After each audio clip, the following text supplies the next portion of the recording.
Oiê, bem-vindo ao vídeo de hoje. Eu sou Franciele Nogueira e hoje vamos fazer um bate-papo, um arrume-se comigo. Tá aí um vídeo que eu acho que eu não sei se eu já fiz aqui no canal. A gente de vez em quando coloca isso no meio dos vlogs, eu me arrumando e conversando com vocês, mas hoje eu quero fazer um bate-papo respondendo algumas perguntas do Instagram que vocês me deixaram e também mostrar pra vocês um pouco como é que tá a minha rotina de skincare, os produtos que eu tô usando, as maquiagens que eu estou usando. Então, bora pra esse vídeo, já começa, ó, dando o seu joinha.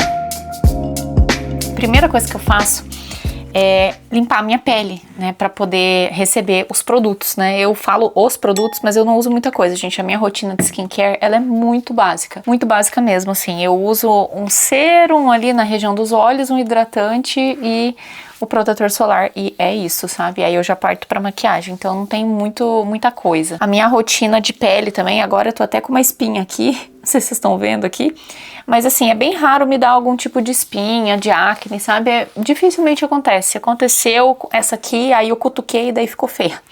O segredo é não cutucar, gente. Quando eu cutuco, daí dá ruim. Mas geralmente a minha pele, ela é boa, assim, sabe? Não me dá muito problema, não. Só de limpar aqui, não sei se vocês veem, mas já sai bastante sujeirinha. E eu gosto de usar água micelar. Essa aqui tá até com preço, R$ 49,90. Um pote desse aqui dura uns 3 meses, mais ou menos, pra mim. Dura bastante.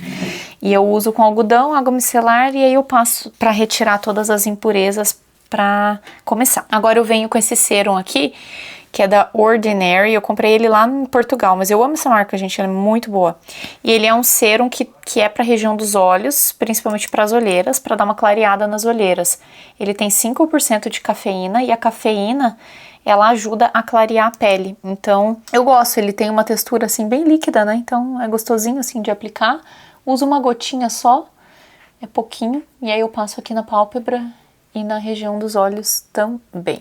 Depois de aplicar esse produto, aí eu venho com o meu hidratante, que é esse aqui da Clarin. Chiquérrimo, gente. Esse aqui eu comprei recentemente também em Portugal, ó. Faz um pouco mais de um mês que eu tô usando ele, ó. Ele tá... Aqui eu já usei um tanto. E esse aqui eu tenho o diurno e o noturno. E aí eu aplico.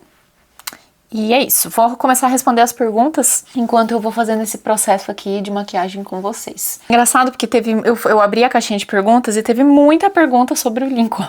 Parece que vocês estão muito curiosas para saber da vida dele. Alguém perguntou aqui, várias perguntas em relação a ele. Por que o Lincoln aparece muito pouco nos vídeos? Então, gente, eu até já comentei isso aqui, mas assim, o Lincoln é uma pessoa muito discreta na vida dele, ao contrário de mim. Eu sou um pouco mais espalhafatosa nas coisas. Ele já é muito discreto, ele não gosta de aparecer, não é o trabalho dele estar nas redes sociais, né? Então, assim, óbvio que eu acho que vocês entendem porque que ele não fica aparecendo, né? Tem maridos de blogueiras e youtubers que gostam de aparecer mais, outros aparecem menos. Ele é o que aparece o mínimo possível.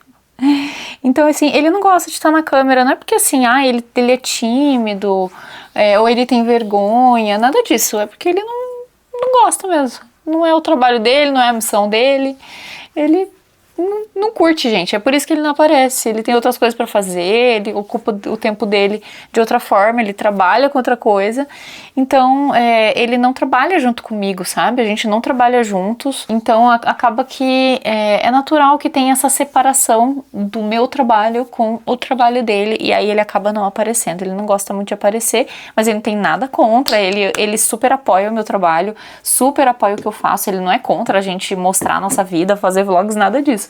Ele só não gosta de aparecer, gente, é simples assim. Aí aqui, a próxima pergunta: quando você morava fora e as crianças eram pequenas, como fazia para dar conta sem rede de apoio? Quem tá aqui no canal há mais tempo, né, me viu passando por várias fases, né? A fase do Canadá, que a gente tava com 2 crianças muito pequenas, grávida, depois com a Olivia recém-nascida, todo aquele perrengue, né? Assim, dar conta, gente, eu sempre falo isso, não existe dar conta. Eu não dava conta naquela época, eu continuo não dando conta. A rede de apoio é uma coisa importante, é uma coisa legal de se ter, mas ela é um bônus na vida, sabe? Ela não é tudo. Quem tem filho, quem teve filhos, fui eu e o Lincoln. A gente é responsável por essas crianças, não meus pais, meus sogros, tios, amigos. Ninguém mais é responsável por essas crianças a não ser a gente. É lógico que quando você pode contar com o apoio da família, facilita demais. É muito bom. Mas é uma ilusão a gente achar que porque vai ter rede de apoio a gente vai dar conta agora, sabe? Vai aumentando as demandas. Quando você terceiriza certas coisas na sua vida, você não sobra tempo. Você arranja outra coisa pra fazer, pelo menos a minha experiência é essa.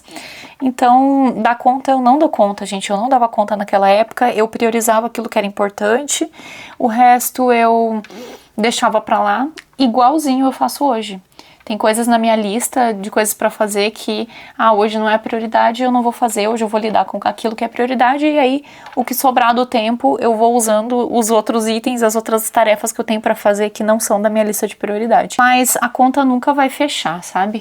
A gente sempre vai ter muita demanda e tem que aceitar, a gente tem que aceitar a nossa humanidade, aceitar que a gente é falho, que a gente não é perfeito. Acho que a gente cria essa ilusão de que a mãe, ela tem que dar conta de tudo, tem que ser aquele ser perfeito, que cuida de todos os aspectos da vida da família e ainda tem tempo para si, ainda é uma profissional, e a conta não bate. Então o que eu faço é não aceitar essas pressões externas, sabe, de que eu tenho que dar conta de tudo. Isso é uma pressão externa que é muito irreal e que eu simplesmente não tomo para mim, sabe? Eu aceito as minhas limitações, eu aceito que eu sou mãe, sim, mas eu não sou perfeita, eu sou humana. Então eu tento desconstruir aquela coisa da mãe perfeita, sabe, esse ideal de mãe perfeita, porque isso destrói demais o nosso maternário, isso destrói demais a nossa vida. Eu não acredito nesse tipo de abordagem, sabe, no meu maternário. Então, eu aceito que eu não dou conta e faço aquilo que eu posso fazer, obviamente. Eu não vou usar isso como desculpa pra não fazer nada. Eu não dou conta, então não vou fazer nada. Também não. E eu tomo algumas decisões inteligentes também, sabe, do tipo, eu vou, em vez de faxinar a casa lavando o banheiro, que gasta muito tempo, eu vou usar produtos e fazer uma faxina seco, por exemplo. Ou então eu vou ter certas facilidades, né, que obviamente eu posso pagar, como ter uma lava-louça, ter um robô aspirador, certas facilidades que me ajudam nos trabalhos da casa. E à medida que as crianças vão crescendo também, eles vão ficando um pouco mais independentes, se distraindo sozinho com mais facilidade, e como são 3 crianças aqui em casa, eles acabam brincando bastante juntos e tal. Então agora a gente tá numa fase que não tá exigindo tanto assim de mim, sabe? Eu consigo fazer um pouco mais de coisas, porque agora eles já conseguem se entreter um pouco mais sozinhos.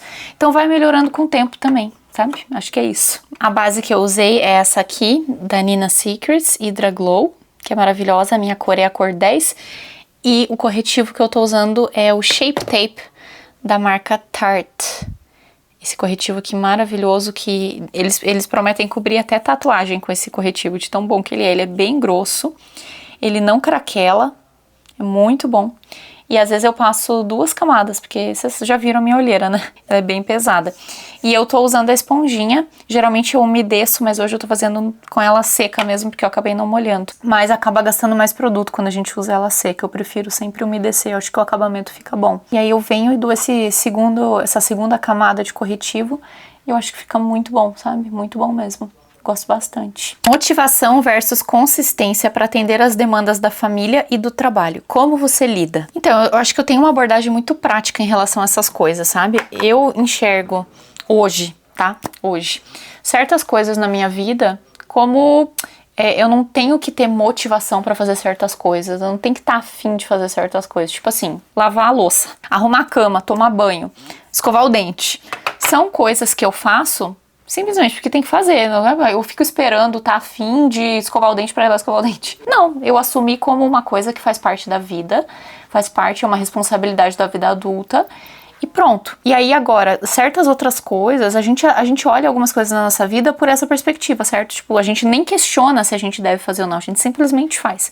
E por que é que certas coisas na nossa vida a gente fica questionando? Tipo, eu vou fazer atividade física, ou eu vou cuidar mais de mim, ou eu vou, sei lá, qual que seja a dificuldade que você tem aí na sua vida. A gente fica colocando certas coisas como opcionais, quando na verdade tem coisas que deveriam ser inegociáveis. Não interessa se você tá afim, se você não tá afim. A gente não faz porque tá afim, a gente faz porque tem que ser feito, e pronto. Então, eu tô encarando certas atividades na minha vida dessa forma, tipo, quando eu quero dormir com a pia limpa. Eu não tô afim. Pergunta pra mim que noite que eu tô afim de ir lá lavar a louça. Eu quero deitar, eu quero dormir, eu quero fazer qualquer coisa, assistir uma série. Não tô afim. Eu faço porque precisa ser feito. Eu faço porque eu sei quais são os benefícios e eu me conheço o suficiente pra saber o que isso vai causar em mim se eu não fizer isso. sabe? Então são coisas que a gente tem que aprender a depender menos de motivação, porque motivação é uma coisa muito passageira, e quando você fica dependendo de motivação, a gente não consegue ter aderência em hábito nenhum que a gente tá tentando criar, sabe? Tudo tem que ser porque você tem que ter muito claro o motivo pelo qual você quer fazer. Por que eu escovo o dente todo dia? Porque eu não quero ter o dente podre, porque eu não quero estar com mau hálito. Eu sei muito bem, eu tenho muito claro por que eu escovo o meu dente todo dia. Por que é que certas outras coisas a gente não consegue fazer? Porque a gente acaba colocando como opcional na vida, como se a gente tivesse uma opção de não fazer aquilo, e porque a gente não tem muito claro os nossos motivos, os nossos porquês bem definidos. Tem que ter o porquê muito bem claro. Por que eu faço atividade física e por que agora eu tô há 3 meses fazendo atividade física todos os dias sem pular e com constância? Porque, primeiro, eu sei muito bem o motivo pelo qual eu faço. Eu sei porque eu faço porque eu quero ser uma velha saudável. Eu quero ser uma velhinha saudável. Eu quero viver bem. Eu tenho muitos anos pela frente de aposentadoria. Quando eu aposentar, ainda quero viver muitos anos depois disso. E eu faço por isso. Então é um investimento no meu futuro. Eu faço porque a minha saúde física e emocional depende disso. Eu sou uma pessoa melhor quando pratico, e agora que eu pratico com constância, eu consigo ver o quanto isso é real na minha vida. E eu faço porque eu quero dar um bom exemplo para minha família. São esses 3 motivos.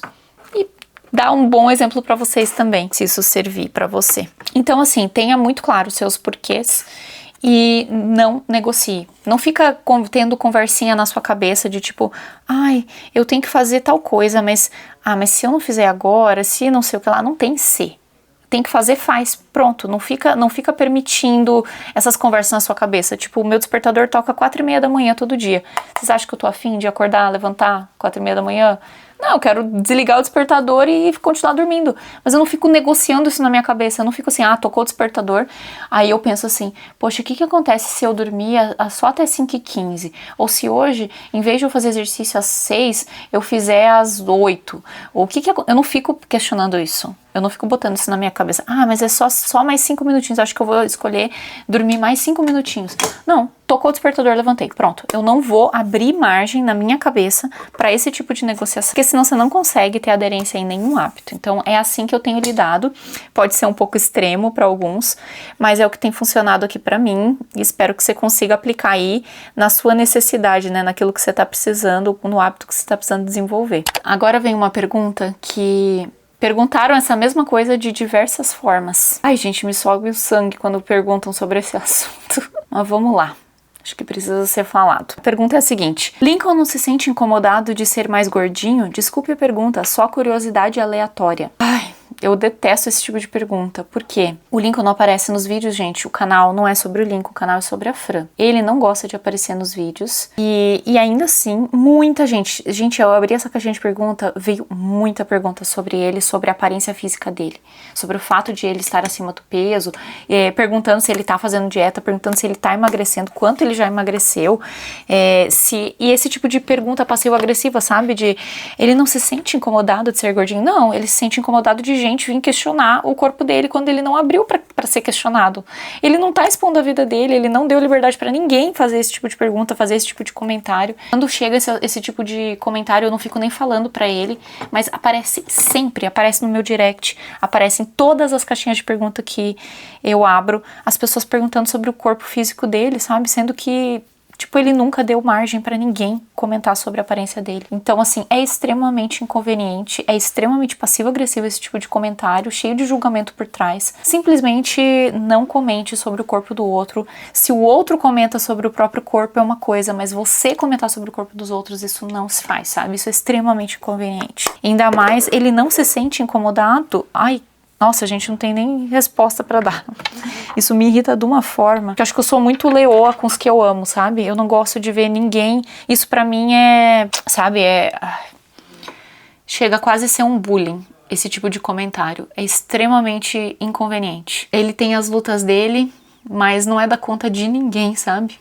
Uma coisa é eu compartilhar o que eu tô passando, outra coisa é eu falar sobre a vida dele, que ele não autorizou, que ele não tá afim de comentar, ele não é uma pessoa pública. Vocês entenderam o recado, né? Não sei se vocês são assim também com quando alguém fala mal de alguém que você ama. Ai, eu fico com muita raiva. Isso pra mim é falar mal, porque as pessoas, não é nem sobre esse comentário em si, é sobre todos os outros comentários que eu recebo em relação à aparência dele, sabe? Ele tá cuidando da vida dele, gente. Ele tá cuidando, fiquem tranquilos. Fiquem tranquilas. Agora, mudando de assunto, uma pergunta bem profunda. Qual a sua percepção sobre a vida, nascer, crescer e morrer? Você medita sobre sua morte? Engraçado que eu tava fazendo a minha unha, hoje foi dia de fazer a unha com a minha manicure, e ela tava me contando a história de uma das clientes dela, que acabou de perder o irmão, e a gente tava conversando sobre a morte. Não é um assunto que eu fico meditando, que eu fico gastando tempo pensando, porque eu quero pensar mais na minha vida, né? Não tem muito o que se pensar sobre a morte, mas assim, a morte é inevitável, infelizmente, né?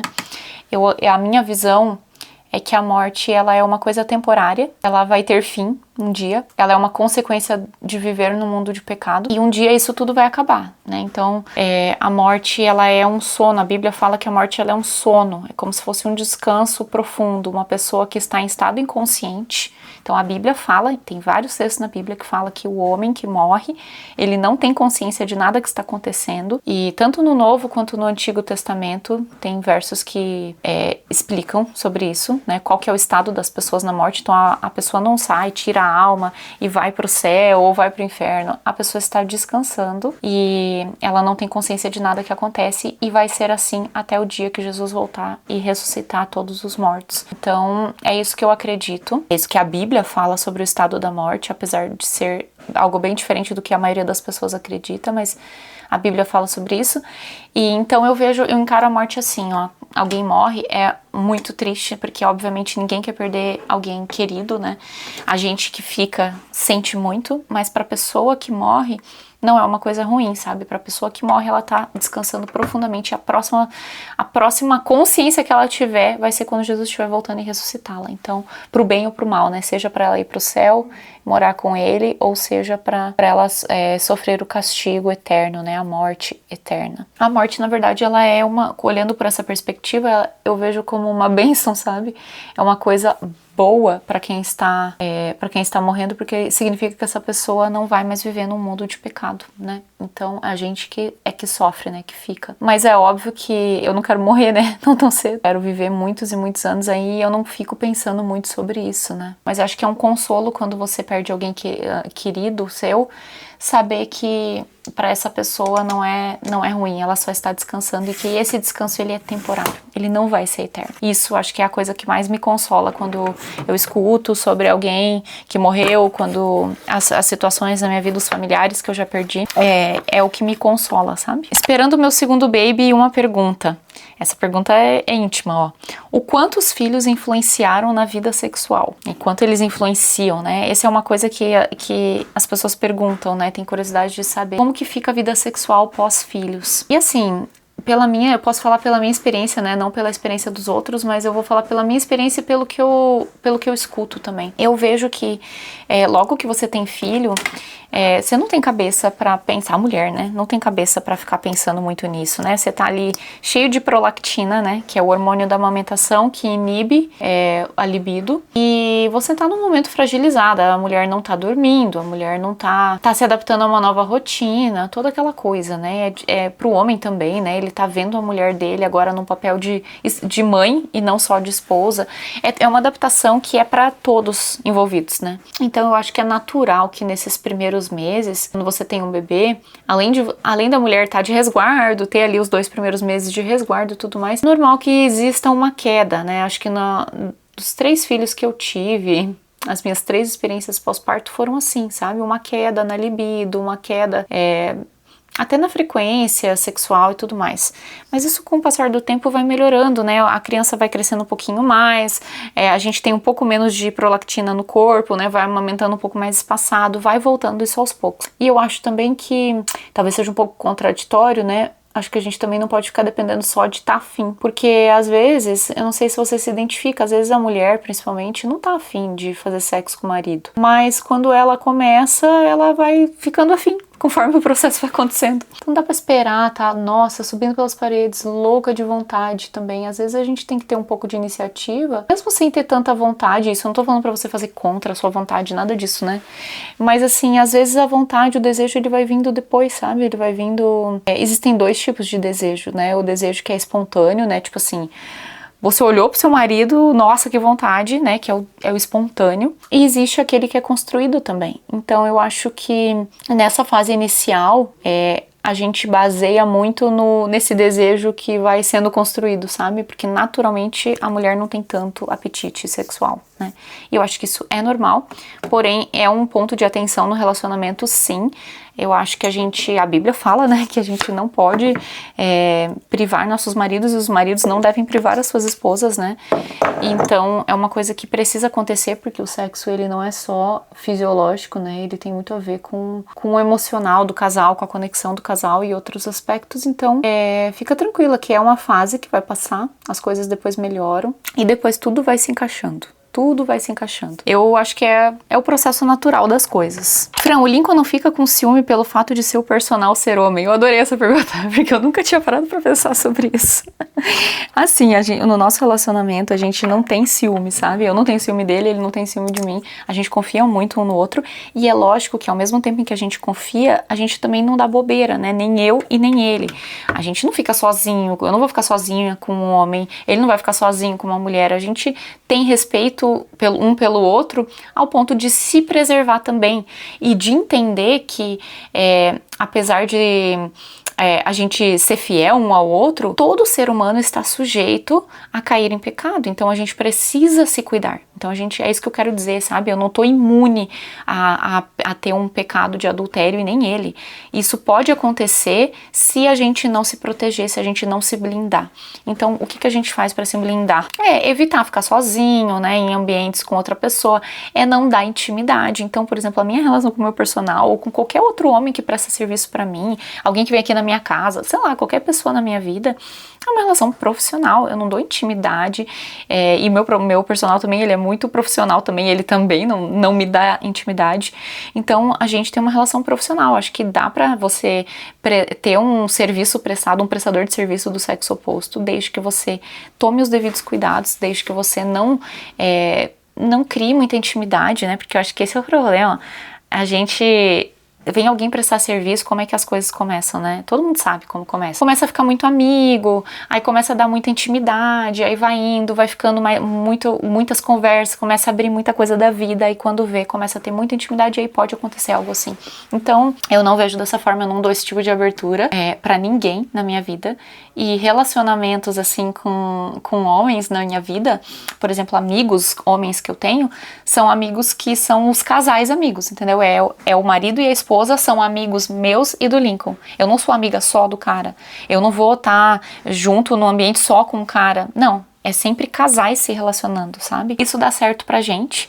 É uma forma da gente se proteger e de resto a gente confia um no outro, né? Porque não tem muito o que fazer. Ciúmes nunca foi uma dificuldade minha, então é fácil falar porque nunca foi um problema pra mim. Eu de fato não sou uma pessoa ciumenta nem pro meu casamento, nem pros meus amigos, sabe? Tem amiga que tem ciúme da outra amiga porque, saiu com a fulana e não me convidou, não sei o que. Eu não tenho esse tipo de coisa, gente. Pra mim, tipo, eu não sou uma pessoa enciumada.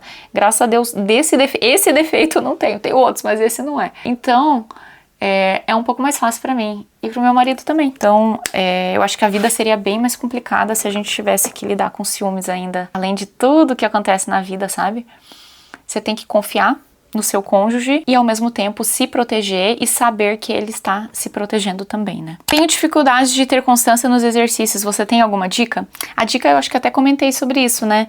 É você encarar aquilo como não negociável. É não negociável. Fazer exercício é que nem eu vou escovar meu dente, é que nem eu vou trocar de roupa e tirar meu pijama quando eu acordo, vou arrumar minha cama. É isso, entendeu? É não negociável.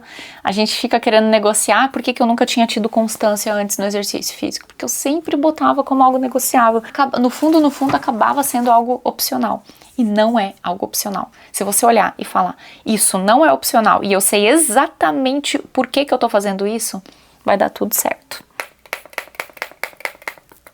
Ó, makezinha bem básica, eu vou falar pra vocês os produtos que eu usei agora. Eu tô usando este batom aqui da Maybelline, a cor dele... Eita, que o foco não quer vir. Aí. A cor dele se chama...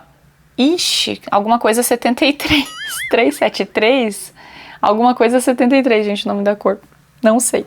É um batom antigo que eu tenho. Daí o meu iluminador e a minha sombra é dessa paletinha aqui da Vizela. Eu amo essa paletinha aqui, ela é maravilhosa. Ela vem com o iluminador, vem com o blush no meio e o bronzer. E é muito boa. E eu preenchi a minha sobrancelha com uma sombra da MAC. Eu tenho essa paleta aqui com várias cores, que eu criei essa paleta. A mais escura eu usei pra preencher a sobrancelha. Usei esse tom médio aqui, de marrom, pra fazer o côncavo. E esse tomzinho aqui, que é o que eu mais uso, que é um meio cintilantezinho pra fazer a pálpebra. Eu não sei o nome dessas cores, gente, só sei que é da MAC e é muito antiga.